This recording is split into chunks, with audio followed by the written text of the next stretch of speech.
Now on to the type of goal shaping that you're doing. When you get into specific goal shaping, you can say with specificity what the results are that you're looking, what the goal is that you're looking for. A loose goal would be, we're going to go green this year. A specific goal would be that we are going to go green this year in the areas of office supplies. Even more specific, we're really going to focus in on our paper use and procurement processes around paper. That is specific. That takes the ambiguous and drills it down to something that's going to be real, concrete, specific. You want your clients to get down to that level of specificity. You want it to be very clear what they're going to do. Now, in doing that, once you get somebody down to that level, you're going to want to figure out the workflow of helping them do that. Let's say you get them down to, we're going to change out all of our light bulbs. Is it a good use of your time as a green consultant to be standing on a ladder changing out all the light bulbs? Well, if you're in an electric supply business, maybe. If you're a consultant that's trying to make a lot of extra work for yourself, it just doesn't play out unless you've got some type of layer of certification in terms of doing electrical work to do that. You're not going to want to take on tasks that don't do it. So when you're being specific, make sure that you also map out who's going to handle it. Are they going to handle it? Are you going to handle it? Is an outside vendor likely to handle it? So really be drilling down in terms of specificity.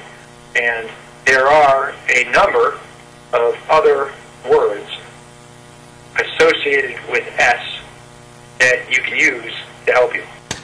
There's some other words besides specific that I would say help yourself in terms of your specificity to use. There are other S terms. One is significant. Is the change that you're doing actually something that should bother to be done? Make sure that they're not setting goals, or help them to make sure that they're not setting goals that aren't actually going to have some type of environmental or internal significance for them. You know, if they decide to say, hey, look, you know, we want to change out our rubber bands. I mean, yeah, okay. A much more significant goal would be, we're going to switch to a green office supply company to buy our supplies.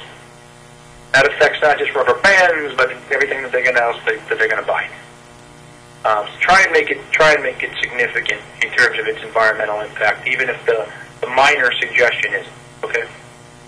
Another S word to look at that helps out with specificity is stretching. Stretching is a great thing to think about because make them work for it. Don't make it just something easy. If they're already going to have a full retrofit for lighting, and they're already thinking about CFL bulbs, see if you can stretch them a little bit. See if you can get them to switch over to LED lighting. You know, LED lighting. Think about the benefits. A lot more energy efficient. Okay, light bulbs need to be changed basically never. So cost savings built in there in terms of energy efficiency and the actual functionality of the equipment. More cost up front though. They can stretch a little bit to get there.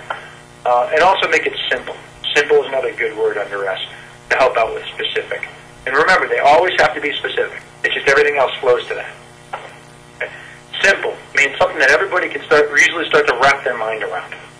And everybody can get it. Is a great other way there. So that ties up some of the other words that help out with specific that are also S words.